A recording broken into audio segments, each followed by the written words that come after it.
Sam Long. I'm Ron Peters. And I'm John Nugent. Welcome to the After Class Podcast, because the best conversations happen after class.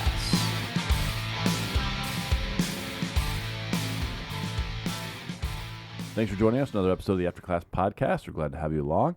I think as we've done for the last 5 years, we sing schools out for the summer. Yeah. Is our current situation. We finished up classes and finals, and so now some of us, John and I, are still grading and trying to get our grades in. Ron is already looking forward to 3 years from now. He's that far ahead. We're just hanging out for the summer. What are you guys going to do all summer? I'm going to be working outdoors a lot. You know, people know that I'm a hardcore gardener, got a farm, so I'll be out there a lot, plus just working on the house and a couple of vacations planned in there. So it's going to be time away, but I think for all of us, we're trying to look at how we can help out Greg Stauffer be a little bit more involved in the recruitment process. So Greg and I have talked a little bit about me helping out here and there. So it'll be a full summer, just not a summer of teaching classes. Yeah. I have a lot of, VP responsibilities this summer. Yeah. Our staff is not quite settled yet for the fall. And so I'll be doing some more hiring. And then, of course, in July, when all the new people come, there's going to be a lot of onboarding, a lot of training. Oh, right. And figure out who's going to be in what office and whatnot. So That's been the conversation. Yeah, and a new course prep. I'm teaching a new class called Jesus of Nazareth. Mm-hmm. It's going to be not necessarily a biblical studies Gospels sort of class, but a theology class, like who is Jesus and what does he mean for the church, for the cosmos, for the life of the believer, and what have people thought and said about him throughout history. So really looking forward to putting that together, but it's going to be my kind of obsession, my project, right? At some point, my publishers might come back and say, hey, it's time for you to take another look at the draft. The book draft that I sent in January, so that I'm kind of waiting for that email to show up, which is going to trigger a lot of work in a short period of time. Besides that, my outdoor activity will be limited to my swimming pool, or not limited to, but focused on my swimming pool, which I hope to swim laps regularly and just enjoy soaking up all the vitamin D I need. Sure. So with the Jesus of Nazareth class, will there be a session on Jesus and pop culture? A little bit of Doobie Brothers, Jesus Just All Right, or things like that? I'm not sure there'll be a session on it, but it'll be integrated into the assignments. Students are going to interact with how Jesus is interpreted in pop culture. So it'll be part of the class, for sure. Cool. How about you, Sam? So this is the first year I haven't had VP duties for the summer for about 3 years. So I'm doing a little bit of traveling. We're going to go to Kentucky. My daughter's going to be a camp counselor at our old stomping grounds in Lexington. Oh, nice. So I'm just going to hang out for the week. We're going to Mississippi for our annual sort of family reunion. Week in Hastings on the lake. And then I'm doing a couple things. Next week we're doing a ministers retreat. John got too busy and filled up his calendar, so he had to bail. So I get the opportunity to do that, speaking to some lives of ministers, give them ideas for some sermon things. And then I'm doing a week of camp at Rock Lake, senior high week. I'm preaching one of the weeks. So, I'll be plenty to do, which I don't mind, but not too overwhelming, ideally. Right. Yeah, I agree. Yeah, it's be a good time. Yeah. It made me think when you were talking earlier, our debut episode came right at the end of the school year. And so this is the time of year where we're actually, Phil poked his head in here. I'm like, we're into season 6 or year 6, I should say, year 6 of our podcast. So I was just thinking back that we started our summer break with a podcast. Oh, yeah? Is that pretty much? That's when we recorded. I can't remember. Come on. Yeah. Yeah, I knew it was sometime after SCJ. I didn't realize it was this far after SCJ. Yeah, we posted our first podcast about a month after SCJ. Okay. So, this is the time of year. All right. Well, memories. Speaking of podcast. Exactly. We're in the middle of our Original Sin series. And after a couple of sessions of kind of diving into the history of the concept of original sin, how it developed, and especially came to its kind of full form under Augustine's tutelage. Last week we dove into the biblical background, and that's kind of what we're going to be doing from this point on out until we finish. And last week we didn't get out of the book of Genesis, which is probably not a surprise. I mean, we only had like one Genesis verse on our list here to go through, except we realize that we should probably tell the backstory of sin and maybe the fall and what that means about sin and the image of God and the consequences of sin and what the early chapters of Genesis say about human sinfulness. And so that ended up taking up the whole session. Yeah. And I think we left there with the conclusion that, Augustinian version of original sin is not exactly overt there. Right. And sin is talked about as something that is extrinsic to us, right? That's, coming after Cain, and that Cain will have to overcome it and resist it, and not that it's inevitable. It's inside of him, consuming him. There's nothing he can do about it except throw himself upon God's grace. Yep. And we found passages where people, even prior to and independent of Christ, like Noah and Enoch, are deemed righteous. Right. Right. And so, some categories are up and running in Genesis. And, what we're going to do now is kind of play through the rest of the passages in the Bible. And we're focusing first on those passages that are routinely used to support the doctrine of original sin. Mm-hmm. Yeah. And then we're going to kind of present them, try to understand how could this be used to support that doctrine, and then any pushback on whether it's legitimate. That's the legitimate use, or the best way to read this passage. Yeah. And then when we're done with this, the first batch of passages, we'll go to those passages that are used to refute the doctrine of original sin, and how they might be used to refute it, and whether that refutation holds up under cross-examination. Yep. So, having left Genesis, we have to jump all the way to Job. Sure. Which is interesting. Sure. Yeah. I would have thought there would have been something in even Samuel with David and Saul, and there's something that come up anyway, but apparently not. Yeah, nothing in the rest of Torah, nothing in what we call the history books. It's amazing that you just can't find anything one way or another. So that's a pretty big jump. At least it's not jumping straight from Genesis to Romans, though. Yeah. As we like to do. Yeah. I mean, Leviticus talks a lot about sin. The sacrificial system has a lot to do with sin, but not necessarily In a much different way, I would say. Yeah. Having to do more with uncleanness than sin as we think of it. Right. So I could see why that wouldn't come up exactly. Yeah. And expectation is that you can move through different levels of unclean, clean, holy, right? And so that itself is kind of a pushing towards, well, you can actually become okay every now and then. You're not always worthless all the time. right. Anyway.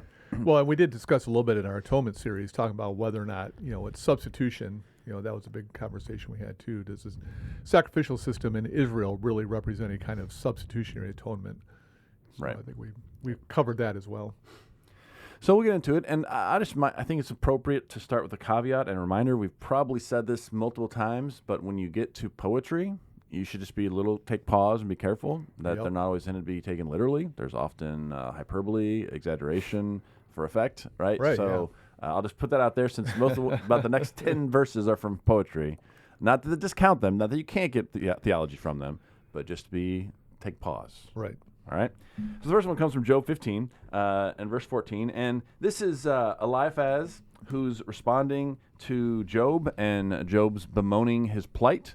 And the friend's always helpful. I wish I had friends. They more friends like those. They definitely took our ministerial counseling class. They know just what to say. Things like, you're worthless, you must be being punished. But in chapter 15, verse 14, he says this: "What are mortals that they can be clean? Or those born of women that they can be righteous? God puts no trust even in his holy ones, and the heavens are not clean in his sight. How much less one who is abominable and corrupt, one who drinks iniquity like water." And so, again, responding to Job, and Job saying, I didn't do anything wrong, I don't understand it. And Eliphaz is saying, what are you talking about? Who are people that they could actually be in a clean state? How could they be righteous? Even the ones next to God aren't expected to be holy. How much less us, measly humans down here on earth? Right? That's approximately what he's saying. And so, taking at face value, see, he's agreeing that we're awful people, and we always perhaps have been awful. Though it doesn't exactly say that, does it? It just says things like, how can they be clean? How do we get into an unclean state? Well, by committing sins. Yeah. And it says, are those born of women? Yeah, and I think that's the phrase that makes this in contention as a original sin passage. Like, oh, babies. Right. That's what born of women means here. Like, coming out of the womb cannot be righteous. Right. Therefore, there must be original sin. And I would suggest that's probably not that's not exactly what that phrase means. It doesn't mean a baby. It means humanity, right? Because we're all born of women, Right. except for Jesus. Or we get it. What? Well, oh, that's right. He never. Adam was not born. My of woman. bad. Yes, Adam was not born of a woman. Right. Jesus was apparently, but not a man. My bad. It's early for me. Not really. We are recording earlier in the day. We usually do so. And so I mean, just looking at it again, I think he's intentionally responding to Job just to say, you keep propping yourself up as being this man who doesn't deserve what's happened to him, but look around, everyone's messed up. And I think that's what he's saying, as opposed to articulating this thing where as soon as you come out of the womb, you're a terrible person. Yeah. Well, and the phrase "born of woman," I think is, you see that in other places in the Old Testament. And it just generally refers to people. And it's not making a this sort of statement about the nature of human beings. Especially he's not making a statement about we are born sinners. He's just saying people aren't righteous. Right. And so, Job, you can't claim to be a righteous person who's being unjustly judged or punished by God. Everybody's unrighteous. Yeah, and structural here, just a reminder again about Hebrew poetry, is it likes to use this technique called parallelism, right? Where you make a statement, and then after making it, you repeat that statement, but using slightly different language. Yep. And so this phrase, one or those born of women, is kind of parallel to like the first line. What are mortals that they can be clean? Like, he's kind of said his thing. And it's a rhetorical question. The answer is, no, mortals are sinners. That's just what they are. But he's going to restate it. Or those born of women, that they can be righteous. Like, it's stating the same thing. Clean swaps out for righteous. Mortals swaps out for those born of women. Yep. And so, no emphasis here on age. Like the phrase born of woman is just meant to be parallel to mortals, humans. Yep. I don't know what the Hebrew says here, whether it just says men or son of men. I wasn't ready. It's my fault. We can kibitz a second while you look it up there on your Hebrew app. So, Getting it. well, and You what? could. Sorry, kibbutz, and then you Yeah, silence right. for a second. Well, and two, you already mentioned the idea of poetry, which is very poetic. Like you said, you see the parallelism there. And so the passage should be interpreted in light of the parallel statements. So the idea that one born of woman is a member of humanity seems to be the most natural reading of it. You talk about the word for mortal? Yep. Is enosh, right? For man, Okay, humanity, mankind, right? Yeah. Very So- generic. Yeah. Right. So, bottom line, of that observation is that born of woman is not meant to indicate age. Right. And so this is just a statement of humans are sinful. It doesn't really give us then anything about when they become sinful, whether they were born that way or become that way once they commit their first act. This scripture is actually pretty silent about it. Yep. All right. Moving on. Next up is a passage from Psalm 14. And it's interesting because at the very beginning, it says, "Fools say in their heart, there is no God. They are corrupt to abominable deeds. There is no one who does good." And that kind of sets the tone of this particular psalm. The fool says there is no God. But in verse 2, it says, the Lord or Yahweh looks down from heaven on humankind to see if there are any who are wise, who seek after God. They've all gone astray. They are all alike perverse. There is no one who does good, no, not one. And so again, this speaks to the comprehensive nature of sin, that all human beings have gone astray. All human beings are righteous, or unrighteous, I should say. Going back to the idea that it's poetry, there might be some hyperbole here. That's the way poetry works. But with regard to our topic, original sin, is it saying that people are born into that sin? Like once they pop out of the womb, they are already guilty of sin because of the way they were conceived, or somehow sin was imbued to them the moment of their conception. No, it's just saying all humanity is wicked. And so it seems to be a more general statement about the nature of humanity rather than the point of origin that we become sinners. Yeah, agree. I think we run into a lot of passages like this. Yeah. Like the pervasiveness of sin. And, Right. and that, again, while we talked about there are different versions of original sin, Right. like some that, talk about it as being something that is passed along kind of from birth through intercourse, and you're born into it and guilty from birth. And others who believe, no, what Scripture is more clear on is that all have sinned, all do sin, all are guilty, all need grace, all Right. need Christ. And these verses so far seem to be just suggesting the all-pervasiveness of sin. Yeah, and there is a parallel passage in Psalm 53, which is almost verbatim. The Psalm 53 is very, very close to Psalm 51, or Psalm 14, I should say. Yeah. And so you see that same thing. They've all gone their own way. They're all perverse, blah, blah, blah.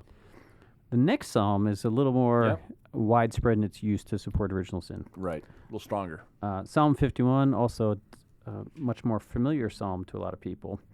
And this is a psalm associated with David, and like in the the preface to the chapter, the psalm, it says, a psalm of David when the prophet Nathan came to him after he had gone to Bathsheba. So like this is like his psalm of confession, because he had adultery with Bathsheba and then killed her husband. Some debate about that. About what? That David wrote it. That's fine. Oh, yeah, right. Sure. Okay. Yeah, or so what would It's be the- the alternative understanding? Someone wrote it about the episode. Yeah. Like, definitely, that's the context for the psalm, right? Yeah, one way or another, it's context. Yeah, assume the persona of David Yes. and wrote it from his perspective, or this is the kind of thing David would have said. Right. So anyway, Should have said. I'll at start least. reading in verse 3. For I know my transgressions, and my sin is ever before me. Against you alone have I sinned, and done what is evil in your sight, so that you are justified in your sentence and blameless when you pass judgment. Indeed, I was born guilty, a sinner when my mother conceived me. Well, and that sounds very, very Augustinian. If you're looking for a passage that would seem to affirm that point of view, this is a verse where Augustine's going to be like, see, right there, it's in the Bible. Conceived a sinner. So, yeah, I can see why he would gravitate towards it. Yeah, especially when the sexual act is the thing that passes along, Yeah. right? The sin, and then the word conception is used there. Yeah. That definitely could be looked at in his favor. Yes. But is that the only way to read it? Yes.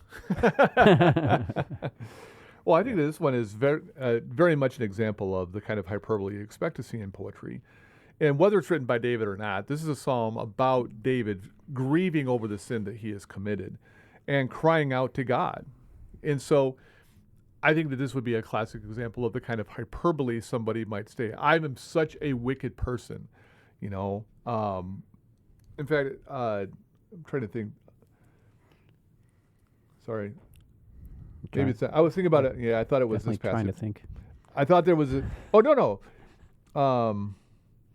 In verse 8, where he says, let me hear joy and gladness. Let the bones that you have crushed rejoice.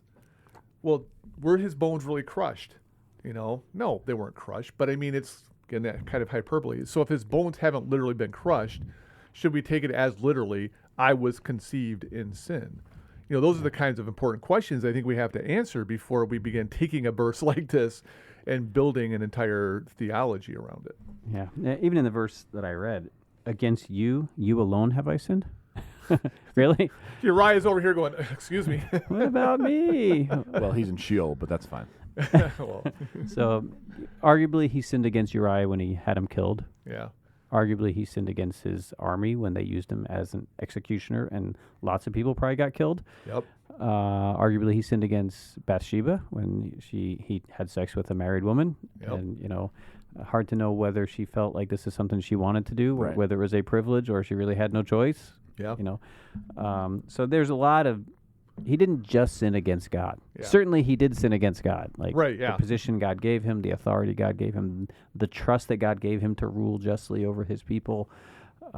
He violated exactly what Deuteronomy says a king shouldn't do, right? Mhm. And so he set himself above the people and is like gaining multiple wives for himself, like two of the things that a king shouldn't do. So yeah, he sinned against God, but certainly not against God alone. Yeah. So yeah, this is just part of this getting into the kind of headspace and the language space of a psalm. Mm-hmm. It's an emotional expression. Like the point is, like in this moment, it's him and God in this moment of prayer, and he's kind of shining the spotlight on acknowledging to God, really, I didn't just sin against that man and that woman. God, I also recognize I sinned against you. Yeah. And so he's kind of spotlighting that. In the same way, he wants to, really spotlight, I am guilty, guilty, guilty, guilty. I am so guilty. I've been guilty since birth. Like I'm guilty forever. As a way of highlighting his profound sense of guilt. He's not trying to justify himself. Right. That he was justified in doing this because he was the king or he had power. Yeah. He is owning it all the way, and that sense of owning it all the way goes away if you insert the doctrine of original sin, right? Like, if he's bringing up, I was sinful since birth, it's like, I couldn't help it, God. I was born this way, right? I was born sinning. I was born guilty. I inherited it from Adam. Like, what did you expect? You know what I'm saying? Why are you getting mad at me? I'm just doing what, I was sort of destined to do. No, that's a really good point. Yeah. And I think that's the probably the best, not refutation, but response to that. Because, both sides are like going to make it say what they want to say. Like, I think we make a good case about it being poetic and all that. But someone says, well, no, that's not what it says. It says this. But if it says that, and yet there's this background of what you're just talking about, of, I was sinful from birth. What else could you have expected from me, God? Like, that undercuts his whole point. Yeah. And so I think that's for me, that's more powerful than, yes, all the genre stuff that we were talking about is right on from my perspective. Yeah. But someone else could say, no, that's not how that works. But your point, like, that's hard to refute. Yeah. So. Yeah. It would be a non-confession, the unconfession. Right. Exactly. Yeah. Well, I think this is also a good example of like just pulling a verse out and using it like a bumper sticker or a slogan or a Twitter, tweet or something like that. A Twitter tweet. Yep. Yeah. Whatever we want to call it. I'm showing my age when I say those kinds of things. So, but as if, again, genre doesn't matter. The point you made, John, as if that doesn't matter. There's so many things that matter. And so we can't just look for a verse that says the words we want it to say, but we've got to bring all these other considerations to bear on it to make sure it's actually saying what it says. And I don't think that this is a very good verse for trying to back up this idea of you are conceived and born a sinner. Yeah. Just not what it's saying. I was trying to think of a modern day parallel to this kind of language and exaggeration, and I thought of a Bon Jovi song, "Born to Be My Baby." So I remember that too. Literally the line goes, "You were born to be my baby. I was made to be your man." Right? And and this is the whole point of we were destined to be together. Yeah. Like, which is a way of saying, Bon Jovi to his, theoretical lover, probably his wife. Yeah. He's pretty married, committed to her. But like to say that, like, we were made for each other, like from birth. Yeah. I was born to be your spouse, right? I'm trying to put it in the best possible Christian light of marriage. And we use that, and we're not necessarily thinking that, like, literally this was destined, predestined. What do we call it when you were... predetermined or something like that? Yeah, but in the popular sense of how we talk about people who are made for each other. Soulmate. Yes, that's the language. Soulmates. But all of that is a way of saying, like, my intense feelings for you and devotion to you is like, you're it. It's a really way of saying faithfulness. You're the only one for me. I'm not going to look at anyone else. This is exclusive. We were born for each other. We're going to be together forever. And in poetry and song, you just talk about being born for each other. It's funny because thinking about it now in light of what you were saying earlier, John, it almost takes romance out if you think about it just right. Like, we were born to be together. Like, I had no choice. Neither do you. Stuck with you. Yeah. I might have chose if I had free will, but I didn't really have it. We're just going to quote song lyrics the whole time. And I think you speak for everyone when saying, I appreciate your modern example from the 80s, John.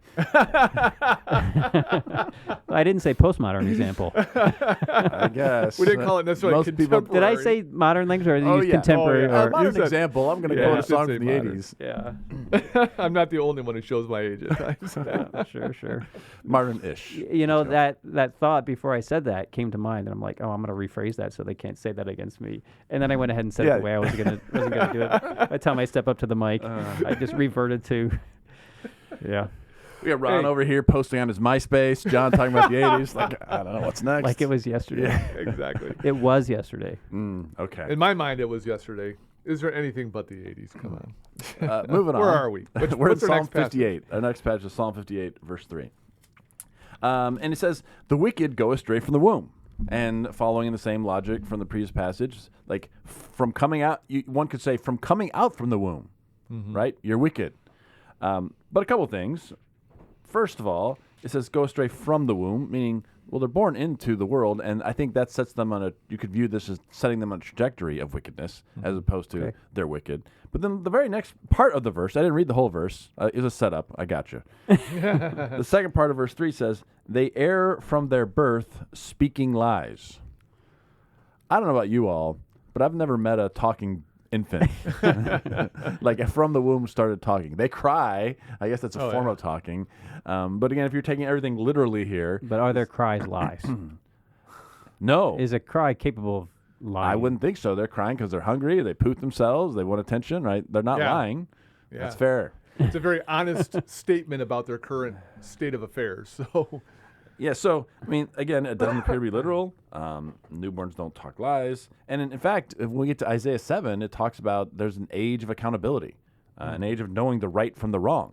Yeah. And so I think that's important to bring into the conversation where, like, infants can't be speaking lies because they don't know that they wouldn't even know that they were, because they don't understand the difference between right and wrong. You going to read that, John? Yeah, I'll read. So it says, and this is part of the Emmanuel prophecy. Right. I'll begin verse 14. Therefore the Lord himself will give you a sign. Look, the young woman is with child, and shall bear a son, and shall name him Emmanuel. He shall eat curds and honey by the time he knows how to refuse the evil and choose the good. For before the child knows how to refuse the evil and choose the good, the land whose 2 kings you are in dread will be deserted.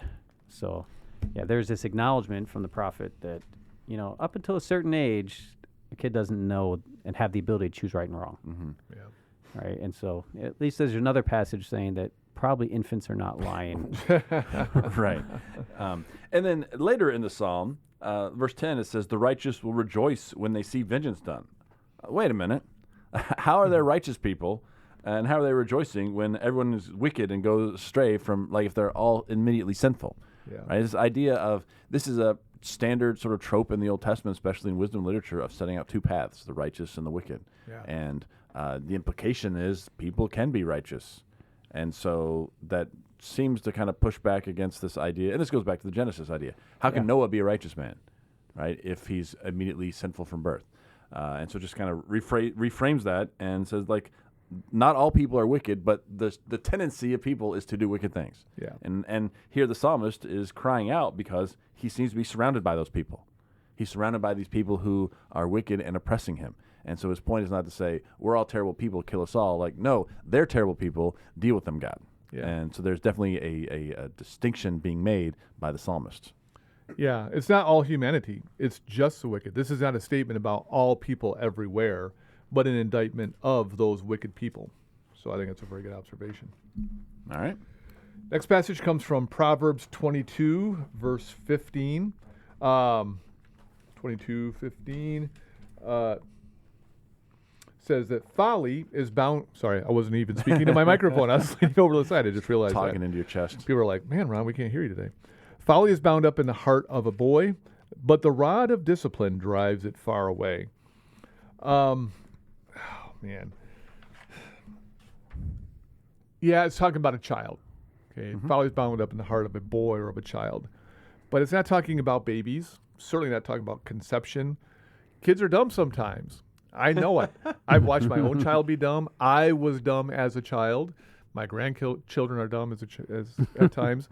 So, yeah, you just see that. And so he's saying the way you deal with that is through discipline. That you discipline a child to teach them to not follow their natural instincts. And so, yeah, sometimes kids do what we would call sinful things. Still not a statement about how they came about it, where it had its origins in their own personal lives, that it wasn't passed on through sex or intercourse or present at conception. Just kids are sometimes stupid. Yeah, and it's just backing it up a little bit. I mean, sin is not just an adult thing. Yeah. Folly is not just an adult thing. People are doing this kind of thing from youth. And even the Isaiah passage we just read just acknowledges there is an age, where you get to the point where you're able to choose right and wrong. Yeah. And what do we all do? We choose the wrong. Yeah. And that's Not part of denying that other version of kind of original sin where it's all pervasive. All descendants of Adam end up messing up at some point. Yep. This verse reminds me of a presentation at the Stone Campbell Journal Conference about this word for child, na'ar in the Hebrew. Mm-hmm. What does that even mean? It can be a child. It can be a youth. It can be my teenage son could be a na'ar. Yeah. And we know how teenagers are full of wickedness. So definitely not talking about babies. Yep. All right. Ecclesiastes 9:3, just another passage that paints the picture. And here's what Koheleth says. This is an evil in all that happens under the sun, that the same fate comes to everyone. Moreover, the hearts of all are full of evil. Madness is in their hearts while they live, and after they go to the dead. And after that, they go to the dead. Got to have that word in there. But I think the key phrase here is that the hearts of all are full of evil. Yeah. And just this all-pervasiveness nature of all humankind. Yeah. That's the observation. And, that's part of a full picture of original sin. It's all-pervasive nature. Doesn't give us much on when it begins, how it's passed along. It's really a descriptive of the way things are now. Yeah. I'm not sure this verse really helps us one way or another. I mean, it just talks about all people being wicked, but that's as far as it goes. And I think that's something we generally, no matter what tradition you come from, we all affirm that all people are sinners. All people do bad things. So the comprehensive nature of sin is something that it's affirming here, but it doesn't go into the womb or anything like that. Yeah, I guess if, the way to make this say more is, if you're locating it in the heart, and the heart is where the blood is pumping through, and the blood is the source of your life, and that you've had your lifeblood since birth, I don't know. I'm not sure I've heard someone actually take it that far, right, to kind of get all anatomical about it. Yeah. But I mean, that's kind of it. Like the verses in the Old Testament that are used to kind of show and argue for original sin. I think maybe the closest one to an Augustinian version was that David Psalm. Oh yeah, Right. Right. Exactly. From the womb. And that's the one I hear the most when people Yeah. talk about it. Yeah. Yeah, the others, I'm not sure people would say, this is a strong passage. Right. And they include these other ones because it just adds to. There's lots of passages from lots of different genres in the Old Testament that paint a picture of the awful sinfulness of humans. But interestingly, most of it was poetry. Yep. Yeah. Like you don't see a lot of doctrines built off of poetry, like almost exclusively for poetry. No. Yeah. Right, because of its, the nature of the genre and the fluidity of meaning and the exaggeration, the hyperbole, and the emoting that's going on. People usually don't want to build doctrines off it. And that's one of the signs that the fact that this isn't a strong theme in Torah where the sacrificial system is being talked about means something. Yeah. Yeah. Right? The fact that the prophets are not bringing it up a whole lot means something. It's really showing up in this poetic literature. And that's always a flag, I think, on an interpretive level. If most of your scriptural case is based on poetry, or that's where you get like your key proof text, there may be something wrong. Yeah. And I just think the trajectory of the Old Testament is one in which God wants to dwell among us.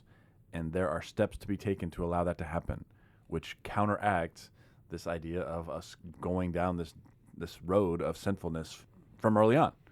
And so like that in itself is evidence that pushes back a little bit against the idea of original sin. Or at the very least, there are definitely things that can be done about it. Anyway, so. Well, and that's now, you're just getting into the big story of what is the Bible all about, Yeah. And different people have different ideas about that. What's the main story that the Bible is trying to tell? And different people have different notions of what that story is, and they read the Bible through the lens of the story they think the Bible is trying to tell. So we move to the New Testament. I'm going to go ahead and tap out and see you guys next week. No, we start with Romans, everyone's favorite. And it has a lot to say about sin and so forth. And we're going to start with a big hitter in chapter 3, which ironically, he quotes a lot from the Old Testament in this passage.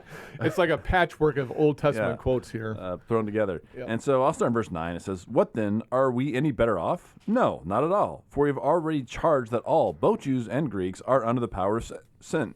Oh, we got a little choked up there. It really gets to you, doesn't it? Well, Paul gets to me all the time. I can tell. Not in that sort of way, though. As it is written, there is no one who is righteous, not even one. There is no one who has understanding. There is no one who seeks God. All have turned aside.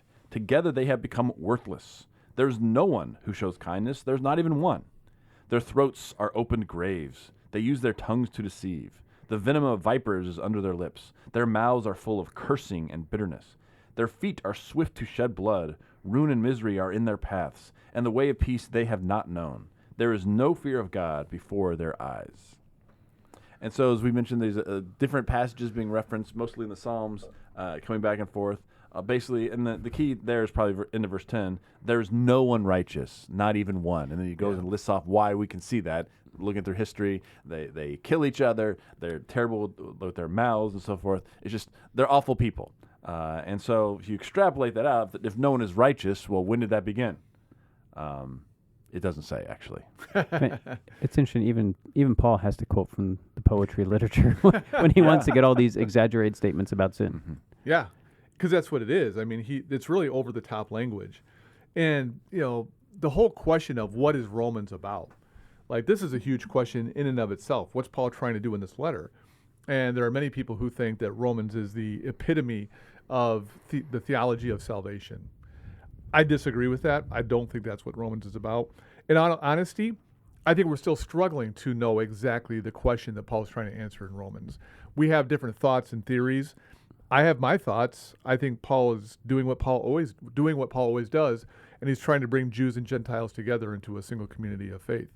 And so he's probably writing to a certain segment of the Jews who are like, this doesn't make any sense. We're the people of God. If you want to be a part of the people of God, you've got to join in with us. You've got to become a Jew or an Israelite, circumcision and all that kind of stuff. And he's saying, guess what? We're not any better.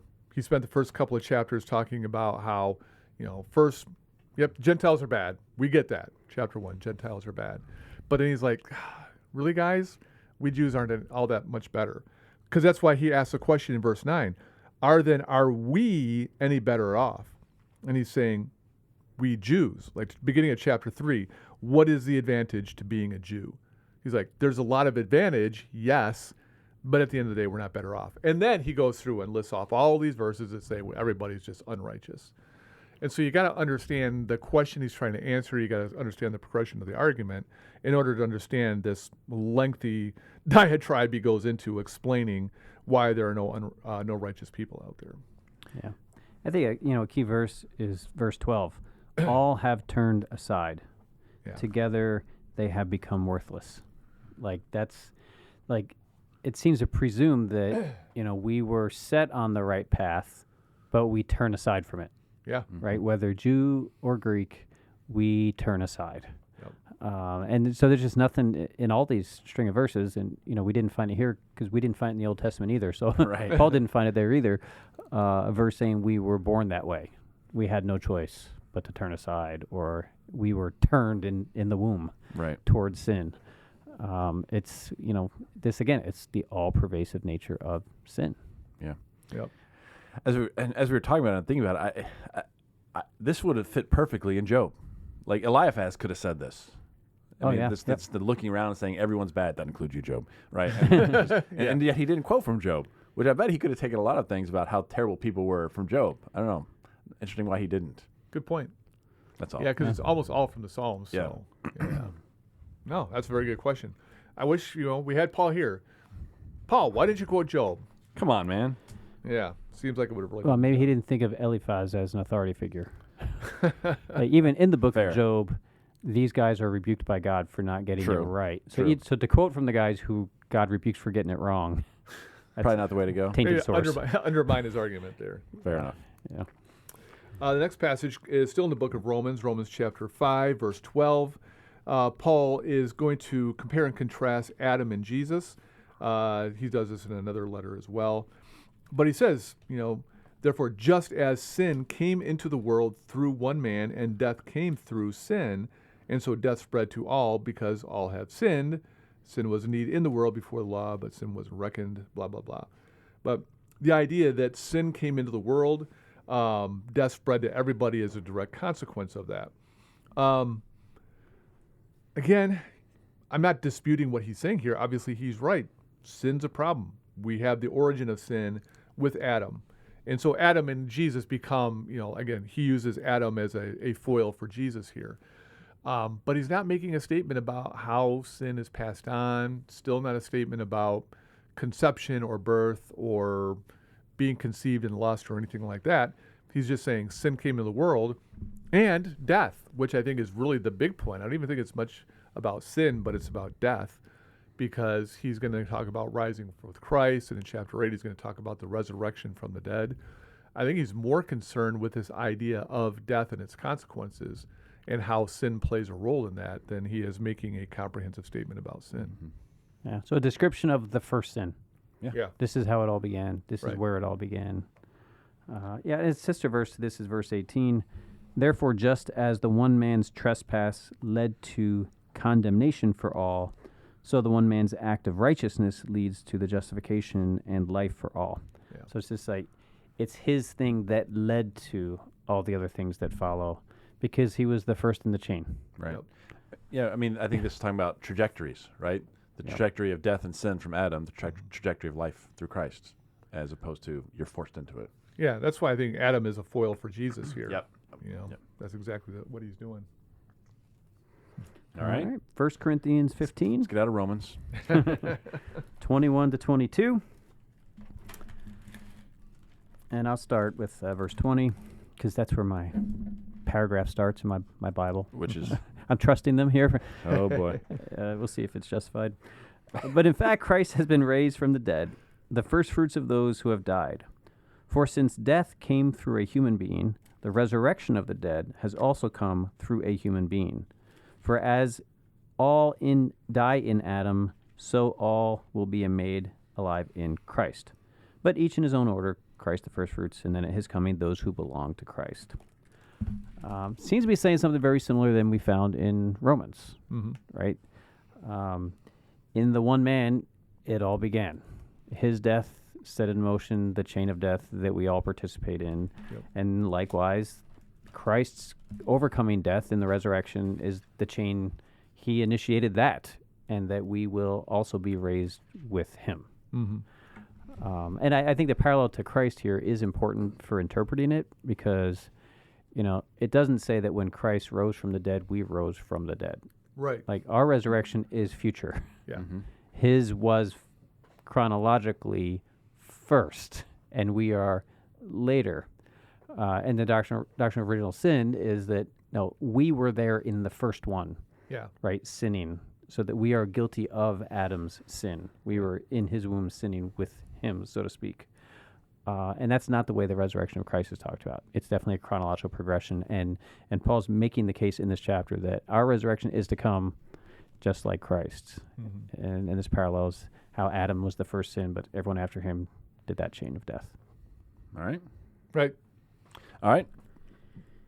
Jump to Ephesians. Yeah, I think we can wrap up this section. I think we I think we Let's do can it. too, yeah. Well, if you stop talking.